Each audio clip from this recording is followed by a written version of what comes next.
और ट्रस्ट के मार्फत जो अंदर की मंदिर की तस्वीरें आ रही हैं, पूरी दुनिया में चर्चा का विषय बना हुआ है। बहुत सारे कॉल्स तो हमें भी आते हैं जानने समझने को।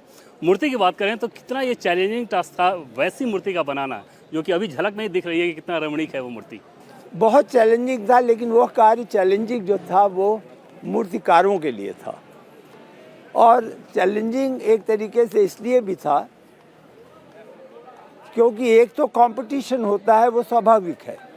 3 मूर्तिकार अगर कंपटीशन करेंगे तो थोड़ा सा सबके मन में यह था कि कौन सी मूर्ति गर्भगृह में जाएगी।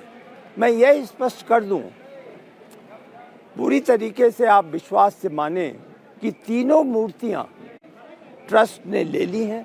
तीनों को उसी श्रद्धा के साथ उनको रखा जाएगा जैसे कि रामलला की प्राण प्रतिष्ठा होने जा रही है। बाकी 2 मूर्तियों को भी, जो मूर्तिकार हैं उनको भी सम्मान दे जो भी है वह बराबर दिया जाएगा। तो किसी प्रकार का आपस में भेदभाव नहीं है, लेकिन थोड़ा कंपटीशन तो था ही। लेकिन जो प्रमुख बात थी, जो एक चयन में आप समझें कि एक रेस में आगे निकलता है, तो जो मूर्तिकार योगी राज हैं उनकी जो भगवान की मूर्ति थी,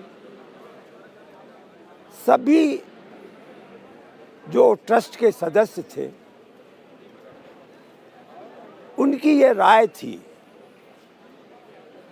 कि भगवान की इस मूर्ति में सरलता भी है, उनके मर्यादा का भविष्य भी दिखाई देता है।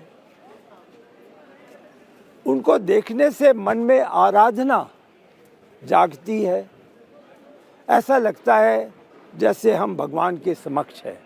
उनका चेहरा, उनके अजान बाहु, इन सब चीज़ों को देखने पर सभी का निर्णय था कि इस मूर्ति को हमें गर्भगृह में रखना है और प्राण प्रतिष्ठा करनी है। तो सारांश में मैंने आपको बताया कि किस प्रकार चयन हुआ। अब तो भगवान गर्भगृह में आ चुके हैं। सर, आपकी कार्यशैली को मैं जानता हूँ, बहुत छोटी छोटी बारीकियों पे आप ध्यान देते हैं। ऐसे में ये कंपटीशन का आइडिया वहीं से आया था कि जो भी विकल्प हो सकते हैं सबको ट्रस्ट के सामने लेके आया जाए। जी, ये जब मूर्तिकारों का चयन हुआ तब ये प्रश्न उठा था कि मूर्तियाँ बनाएंगे तो हम एक ही मूर्तिकार रखें, 3 रखेंगे तो अच्छा नहीं लगेगा। लेकिन सभी को एक मत से उस समय सभी ने कहा कि हमें हर दृष्टि से एक से अधिक मूर्तिकार रखना चाहिए। एक और विषय था, एक मूर्तिकार कृष्णशिला पर मूर्ति बनाना चाहते थे। कृष्णशिला जो है वो श्यामल वर्ण की है। एक दूसरे मूर्तिकार से उन्हें भी इसी प्रकार के कृष्णशिला पर कार्य करने का अनुभव था और रुचि थी।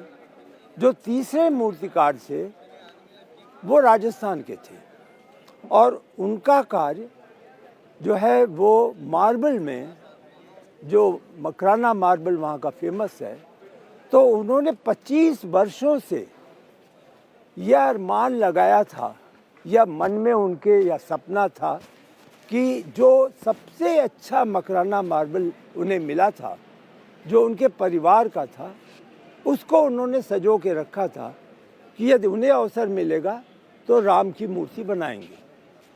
तो उन्होंने उसी पत्थर को लाकर अयोध्या में भगवान राम की मूर्ति बनाई।